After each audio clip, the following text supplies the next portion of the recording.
এক বছর আগেও মার্কিন রাজনীতির পরিচিত কোনো মুখ ছিলেন না ডোনাল্ড ট্রাম্প। ৪৫তম প্রেসিডেন্ট নির্বাচনে রিপাবলিকান পার্টির মনোনয়ন পেয়ে রাজনীতিতে হঠাৎই তার সরব উপস্থিতি।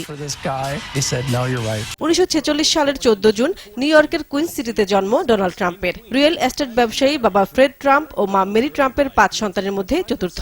পড়াশোনার হাতেখড়ি স্থানীয় এক বেসরকারি স্কুলে। পরে ৮ম গ্রেডে ভর্তি হন নিউ ইয়র্ক মিলিটারি একাডেমিতে। পড়াশোনার ছুটিতে বাবার পারিবারিক ব্যবসা এলিজাবেথ ট্রাম্প অ্যান্ড সান দিয়ে ভবিষ্যতে ঝানু ব্যবসায়ী হওয়ার ইঙ্গিত দেন ডোনাল্ড।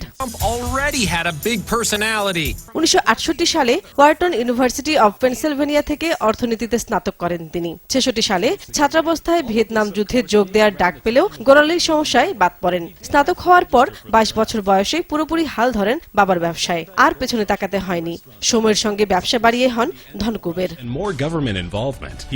নিউ ইয়র্কের ম্যানহাটনে অন্যতম আবাসন ব্যবসায়ী হিসেবে খ্যাতি পান ১৯৭৮ সালে। ৮০-র দশকে বাড়াতে থাকেন বিনিয়োগ। এ সময়ই গড়ে তোলেন ট্রাম্প টাওয়ার। ৯০-এর দশকে গড়ে তোলেন জমজমাট ক্যাসিনো ব্যবসা।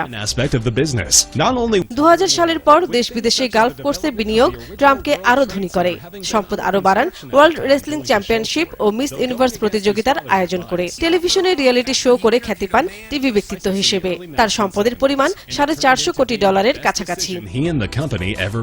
তবে বিতর্কও কম নয় তাকে নিয়ে। অবৈধ ব্যবসায় বিনিয়োগ, বেশ কবার নারী কেলেঙ্কারি ও কর ফাঁকির মতো অভিযোগও আছে তার বিরুদ্ধে। বিয়ে করেছেন ৩টি।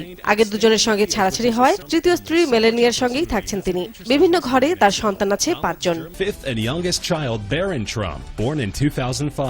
রাজনীতির সঙ্গে ঘনিষ্ঠতা না থাকলেও ২০০১ থেকে ২০০৯ পর্যন্ত সমর্থন করেন ডেমোক্র্যাটদের। তবে বারাক ওবামা প্রেসিডেন্ট হওয়ার পর জন্মস্থান ও নীতির বিরুদ্ধে থাকার জেরে ঝোঁকেন রিপাবলিকান দলে। চলতি বছরের গোড়ায় ঘোষণা দেন প্রেসিডেন্ট প্রার্থিতার। বিশ্বব্যাপী আবারও যুক্তরাষ্ট্রের হারানো গৌরব ফিরিয়ে আনার স্লোগান দিয়ে প্রাথমিক মনোনয়নে ১৭ প্রার্থীকে হটিয়ে দলীয় মনোনয়ন নিশ্চিত করেন। তবে সেখানেও নারীদের কটূক্তি, অভিভাষণ ও মুসলিম বিদ্বেষী বক্তব্য দিয়ে হন সমালোচিত। নিজের বক্তব্যের বারবার ভুল পাল্টানো ট্রাম্প যুক্তরাষ্ট্রের অভ্যন্তরীণ ও পররাষ্ট্রনীতিকে ঢেলে সাজানোর ঘোষণা দিলেও বাস্তবে তার কতটা করতে পারবেন তাই এখন আগ্রহ নিয়ে দেখবেন বিশ্ববাসী।